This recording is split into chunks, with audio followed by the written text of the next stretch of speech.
வணக்கம் சங்கரா தொலைக்காட்சி நேயர்களே. இன்றைக்கும் ஒரு அற்புதமான பதிவு. அவர் சொன்ன எதுதான் நல்லா இருக்காது.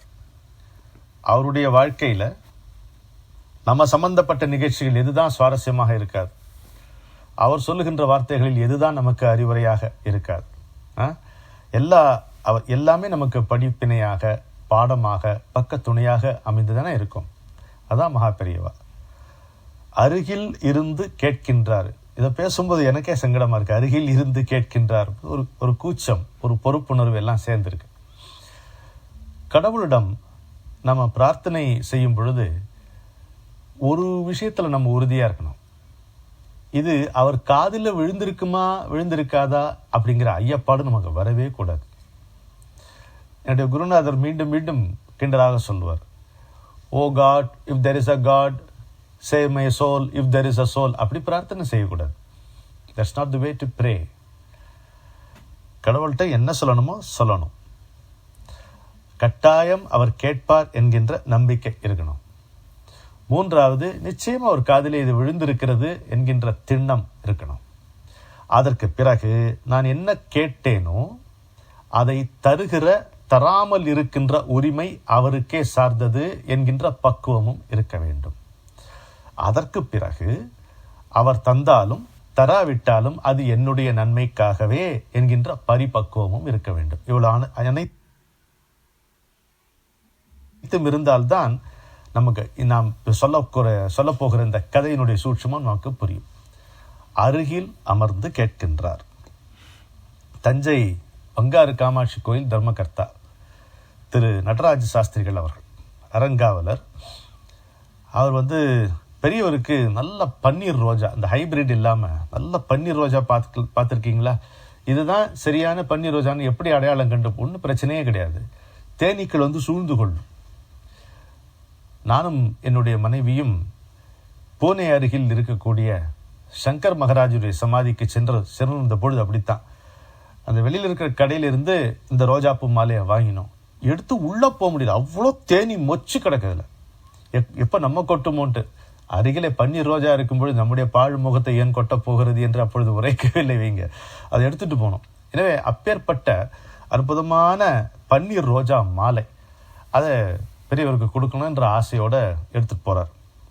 ஆனால் தரிசன நேரம் முடிஞ்சு போச்சு, போட முடியல, அவர்கிட்ட சேர்ப்பிக்க முடியல. நடராஜ சாஸ்திரிகளுக்கு மனசு வருத்தம். அப்போ அவருடைய மனைவி அழகாக ஒரு யோசனை சொல்கிறாங்க. இந்த ரோஜா மாலை வாடி போக வேண்டியதில்லை, அது உதரவும் வேண்டியதில்லை, அம்பாளும் பெரியவரும் ஒன்று தானே, இது அம்பாளுக்கு சாத்திடுங்களேன் அப்படின்னு அந்த அம்மா சொல்கிறாங்க. நல்ல யோசனை தான். ஆனால் ஐயாவுக்கு அது என்னமோ ஏற்புடையதாக இல்லை. நடராஜ சாஸ்திரிகளுக்கு மனைவி சொன்ன இந்த சமாதானம் அவருக்கு அவரால் ஏற்றுக்கொள்ள வேற இல்லைதாம்மா, அவர் ரெண்டு பேரும் ஒன்று தான், இல்லை இருந்தாலும்ன்றாரு. சரி, விட்டாச்சு. இது இரவு நடந்தது. மறுநாள் காலையில் பெரியவர் மகா பெரியவா அருகில் இருக்கக்கூடிய பிள்ளையார் கோயிலுக்கு வருகிறார். பெரியவர் நடந்து போகும்போது பார்த்துருக்கீங்களா? நான் முதல்ல இந்த நிகழ்ச்சி ஆரம்பிக்கும் போது சொன்னேன், வீதியிலே விரைந்த மின்னல் என்று சொன்னேன். அந்த வேகம், அவர் நடப்பார், பின்னால் அவருங்க துரத்திட்டு ஓடிட்டு தான் வரணும். அது மாதிரி தான் இருக்கும் அவருடைய நடை, இல்லையா? எல்லாம் குதிகால் பிடரிபட ஓடிட்டு தான் இருக்காங்க. தரிசனம்லாம் ஆச்சு. அவர் பிள்ளையார் கோயிலில் தரிசனம்லாம் முடித்தவர் வெளியில் திருதிருப்புன்னு இந்த நடராஜ சாஸ்திரிகள் வீட்டுக்குள்ளே நுழைஞ்சிடுறார். பெரியவர் எப்படி இருக்கும்? குடிலுக்குள் நுழைந்த இறைவன் மாதிரி, பூவுக்குள் நுழைந்த புயல் மாதிரி திடீர்னு உள்ள நுழைஞ்சிடுறார். நடராஜ சாஸ்திரிகள் வீட்டுக்குள்ள நுழைந்து இவருக்குன்னு வாங்கி வச்சிருந்தார்ல ரோஜாப்பூ மாலை, ஆணியில் மாட்டியிருந்தது, அதை அப்படியே எடுத்து லாகவமாக போட்டுக்கிறார். என்ன சொல்வீங்க? அதை அப்படியே எடுத்து லாகவமாக போட்டுக்கிறார். போட்டுட்டு நடராஜ சாஸ்திரிகளுடைய மனைவியை பார்த்தாமா, அந்த வெள்ளிக்கண்ணை எங்க அப்படின்னு கேட்குறாரு. கண்ணில் தண்ணி வந்துடுது. ஏன்னா இவர் அந்த மாலையை பெரியவருக்கு சமர்ப்பிக்க வேண்டும் என்கின்ற ஆசையில் இருக்கிறார். அந்த அம்மா பெரியவர்கிட்ட கொடுக்கணும் என்பதற்காக ஒரு வெள்ளிக்கிண்ணம் வாங்கி வைத்திருக்கிறார்கள். யாருக்கு தெரியும்? யாருக்கும் தெரியாது. அவர்களுக்கு மட்டும்தான் தெரியும்.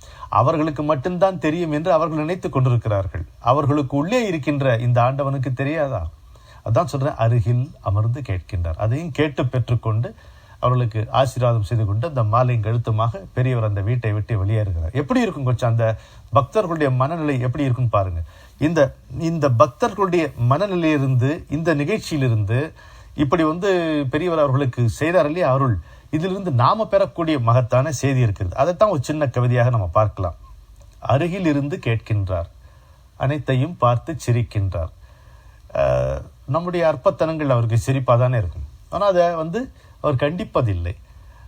அதன் மேலே அவருக்கு எந்த விதமான கோபமோ வெறுப்போ இல்லை. நம்ம மேலே அவருக்கு கோபமும் இல்லை, வெறுப்பும் இல்லை. அருகில் இருந்து கேட்கின்றார், அனைத்தையும் பார்த்து சிரிக்கின்றார்.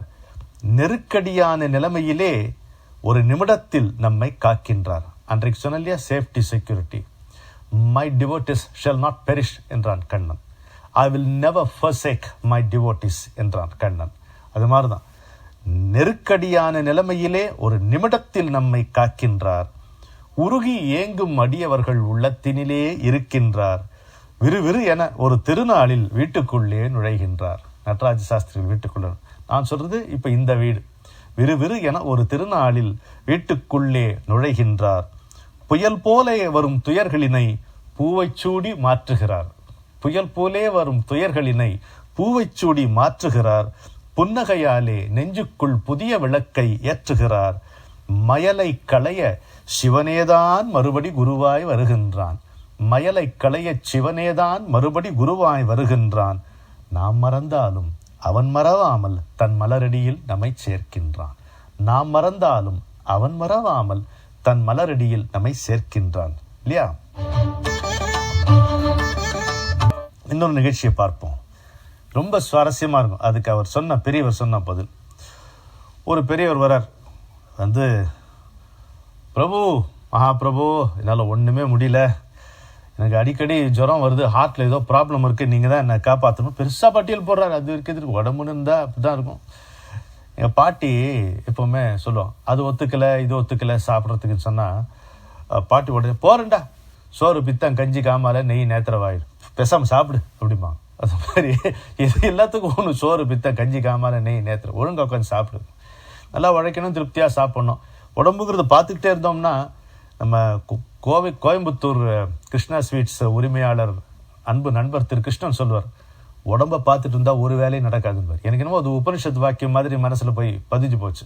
நம்ம உடம்பே பார்த்துட்டு இருந்தோம்னா அவ்வளோதான், ரெண்டு, ஒரு வேலையும் நடக்காது. இன்னொன்று, நம்மை கவனித்துக் கொள்கின்ற இந்த அடையாளம் இருக்குமா, இந்த அடையாளத்தை, தேகாபிமானத்தை தவிர்க்கவே முடியல. இதில் தேகத்தே வர பார்த்துருந்தோம் வச்சுங்க, அந்த ஸ்மரணை மட்டும்தான் இருக்கும் நமக்கு, இல்லையா? சரி, ஆனால் கேட்குறவர் இவருடைய பக்தர், பெரியவரை நம்பி இவர் கேட்குறார். இவருக்கு எப்படி பதில் சொல்றது? இப்போ நான் உங்ககிட்ட பேசின இந்த விஷயத்தை தான் பெரியவர் இப்போ அவருக்கு தெரிவிக்கணும். அது எப்படி தெரிவிப்பார்? அது அவருடைய பாணியே அலாதி. இவர் என்ன சொன்னார்? பெரியவர்கிட்ட அந்த வயதானவர் என்ன சொல்றாரு? பிரபு, எனக்கு அங்கே சரியில்லை, இங்கே சரியில்லை, ஹார்ட்டில் ஏதோ ப்ராப்ளம் இருக்குது, அடிக்கடி ஜுரம் வருது, நீங்கள் தான் காப்பாற்றணும்னு பட்டியல் போடுறார். உட்கார் அப்படிங்கிறார். உனக்கு ஒரு கதை சொல்லட்டுமா அப்படிங்கிறார். என்ன அழகாக ஹேண்டில் பண்ணுறாரு பாருங்க. சொல்லுங்க. அப்படி ஒரு கிராமத்தில் 2 பேர் இருந்தாங்கடா. ஒருத்தர் கோயிலில் குறி சொல்கிற பூசாரி, இன்னொருத்தர் அந்த கிராமத்தில் இருக்கிற போலீஸ்காரர். 2 பேர் நண்பர்கள். இந்த பூசாரியும் போலீஸ்காரரும் நல்ல நண்பர்கள். சரியா? சரி. ஒரு நாளைக்கு அந்த பூசாரி வழக்கம் போல் போய் கோயிலை திறந்தா பல சாமான்லாம் திருட்டு போயிருக்கு. ஏதோ கிராமத்து கோயில், அதுலேயும் யாரோ ஒருத்தன் கையை வச்சிருக்கான். அந்த கிராமத்து கோயிலில் இருந்த சாமான்கள்லாம் திருட்டு போயிருக்கு. அடாடாடாடாடா. உடனே என்ன ஒரு ஞாபகம் வந்தது, நம்ம போலீஸ்காரர் தான் நம்முடைய நண்பராச்சே, உடனடியாக அவருடைய உதவியை நாடுவோம்னு சொல்லிட்டு பூசாரி அவசரமாக கோயிலேருந்து வெளியே வரார் போலீஸ்காரரை பார்க்கறதுக்கு. பார்க்கலான்னு போனால் எதிர இவருடைய நண்பரே வரார். யார்? நம்ம போலீஸ்காரரே வரார். 2 பேரும் ஒருத்தர் பார்த்துக்கும் போது, கும்பிட போன தெய்வம் குறுக்க வந்த மாதிரி அப்படிங்கிறாரு. ஒன்று இவர் தேடி போன மூலிகை காலில் சுற்றிக்கிட்ட மாதிரிங்கிறார். என்ன சமாச்சாரம், எதுக்கு நீ என்ன பார்க்க வர அப்படின்னு கேட்டார். நீ என்ன தேடி வரியா, என்னாச்சு அப்படின்னு கேட்டார். யாரு? பூசாரி. பூசாரி கும்பிட போன தெய்வம் குறுக்க வந்தது போல வந்துட்டீங்கன்னா போலீஸ்காரர் அதே வார்த்தையை சொல்ல, நீ என்ன தேடி வரியா, என்ன ஆச்சுன்னு கேட்குறாரு. உடனே சொல்றாரு பூசாரி, போலீஸ்காரர் சொல்ல, பூசாரி என் சைக்கிளை காணும், எங்கே போய் சொல்லுவேன், சைக்கிளை யாரோ எடுத்துகிட்டு போயிட்டான். யார் எடுத்திருப்பாங்க, கொஞ்சம் நீ தான் குறி பார்த்து சொல்ல அப்படின்ட்டு பூஜாரிட்ட சொல்றார். உடனே பூஜை, ஆடா ராமா, நானே கோயில் இருக்கிற பொருள்லாம் திருட்டு போச்சே, ஒன்றை பார்க்கலான்னு இருந்தா நீ எங்கிட்ட குறி கேட்குறேங்கிறது எங்கே போய் சொல்லிட்டு 2 பேரும் விழுந்து விழுந்து சிரிக்கிறாங்களாம். அது மாதிரி கதை சொல்ல, அது மாதிரி நீ ஏதோ உடம்பு தேவலையாகணும்னு என்கிட்ட வந்து நிற்கிற, எனக்கே 3 நாளாக ஜுரம், நான் என்னத்த சொல்ல அப்படின்னாராம். பூஜாரியும் போலீஸ்காரன்னு சந்திச்சுட்ட மாதிரி இல்லை நீ நானும் இப்போ பேசிக்கிறது அப்படிங்கிறாரு. என்ன அழகாக அதை ஹேண்டில் பண்ணியிருக்காரு பாருங்க. இவருக்கும் உடம்பு தானே, யாராக இருந்தாலும் உடம்பு தானே. எவ்வளோ ஜுரம் வந்து எவ்வளோலாம் அவஸ்தைப்பட்டிருக்கார். ஒரு நாள் கூட இந்த குளியலை விட்டதில்லை, பூஜையை விட்டதில்லை. அது தெரியுமா? குறப்பட்டுது, எனக்கு இன்றைக்கு குளியல், பூஜா ஹாலிடேன்னு சொன்னாரா? இல்லையே. எனக்கு ஜுரம், குளிக்க முடியாது, பூஜா ஹாலிடேன்னு சொன்னாரா? இல்லையே. அவருடைய நித்திய கர்மானுஷ்டானுக்கு ஒரு போதும் அன்காம்ப்ரமைசிங் இன் ஹிஸ் டிசிப்ளின், அவ்வளோதான். நம்மட்டு வந்து he never imposed his discipline on us. Self discipline தான் நம்மளை விட்டார். ஆனால் நம்ம when we ask a question, answer was also uncompromising. அதில் வந்து டைல்யூட் பண்ணிலாம் சொன்னி வேணா இப்படி பண்ணிக்கோலாம் சொல்ல மாட்டார். அப்படிதான், அப்படி நடத்தி காட்டியவர். எனவே ஆனால் தன்னுடைய தேகத்தின் மேலே அவருக்கு அபிமானம் கிடையாது. நமக்கு இந்த அபிமானத்தை காட்டிலும் வேற எதுவுமே இல்லை. அந்த அஜ்ஞானத்தினால்தான் நமக்கு சின்ன சின்ன விஷயங்கள் கூட பெரிதாக தெரிகிறது. என்னுடைய குருநாதர் அழகாக சொல்லுவார், ஏன்பா ரெண்டு விதமாக அது சொல்லுவார். ஏன்பா, the same body enjoyed so many pleasures, why not it enjoy some pain too அப்படிம்பார். எத்தனையோ இன்பங்களை அனுபவித்தது இந்த தேகம், அப்போது ஒன்றும் குறைப்பட்டு கொள்ளவில்லையே, ஒரு துன்பம் அனுபவிக்கும், கொஞ்சம் அனுபவித்துட்டு போட்டோம், அது ஒரு அனுபவமாக இருக்கட்டுமேன்னு ஒரு சமயம். இன்னொரு சமயம், ஏய் என்ன ஆச்சு உனக்கு, I am tired of your sickness and sick of your tiredness பர். I am tired of your sickness and sick of your tiredness பர். இன்னொரு முறை சொல்லும் போது, ஏன்பா அப்படி அலட்டிக்கிற, தேகமே நிற்க போகிறதில்ல, இதில் ரோகமாக நிற்க போகுது பர். தேகமே நிற்க போகிறதில்ல, இதில் ரோகமாக நிற்க போகுது என்பார். இந்த அருமையான சுவாரஸ்யமான கதையை சொல்லி அந்த கதை, இப்போ பெரியவர் சொன்ன கதை, அவரிடம் வந்து கம்ப்ளைண்ட் லிஸ்ட் பட்டியல் அடிக்கினார் பாருங்க, அவருக்கு சொல்லப்பட்ட கதை மட்டும்தானா? நமக்கும் தானே இந்த அறிவுரை. உடம்புன்னு இருந்த ஏதாவது ஒரு உபத்திரம் இருந்துட்டார் இல்லையா? நீங்கள் வீட்டில் அழகாக ஒரு சாமி படத்தை மாட்டி வைக்கிறீங்கன்னு வைங்களேன், நல்ல விஷயம்தான். சாமி படத்தை பின்னாலே ஒரு பள்ளி வந்து குடியேறு, தவிர்க்க முடியுமா? படத்தில் தூசு படியும், தவிர்க்க முடியுமா? கொஞ்சம் துடைக்கலாம், ஏதோ வாரத்துக்கு ஒரு வாட்டி பின்னாலேயும் துடைக்கலாம், அவ்வளோதான். 24 மணி நேரம் துடைச்சிக்கிட்டே இருக்க முடியுமா? முடியாது இல்லையா? அது மாதிரி உடம்புன்னு எடுத்தோம்னா அது ஏதாவது ஒரு சின்ன துன்பம் துயரம் இருந்துதான். அது ஒன்று. எந்த மெஷின்லேயும் இருக்கக்கூடிய தேய்மானம், சில மக்கர் பண்ணுவோம்ல, மெஷின் மக்கர் பண்ணுமே, அதெல்லாம் இந்த உடம்புக்கும் உரியது. இதை தாண்டி பிராரப்த கர்மா இருக்குது, அது வந்து உடம்பை பாதிக்கும். இதில் ஒரு முக்கியமான உண்மையை புரிந்து கொள்ளுங்க.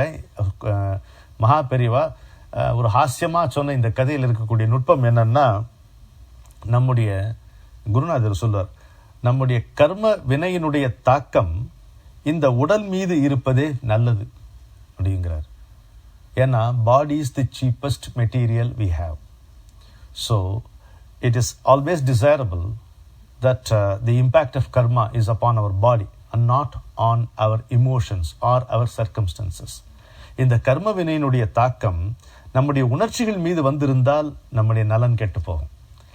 வீட்டில் உறவுகள் வந்து அதில் ஒரு நெரிசல் பிரிவு கூட நேரலாம். சூழ்நிலைகளில் ஏற்பட்டால் ரொம்ப கஷ்டம். வறுமை வந்ததுன்னா தாங்க முடியுமா நமக்கு?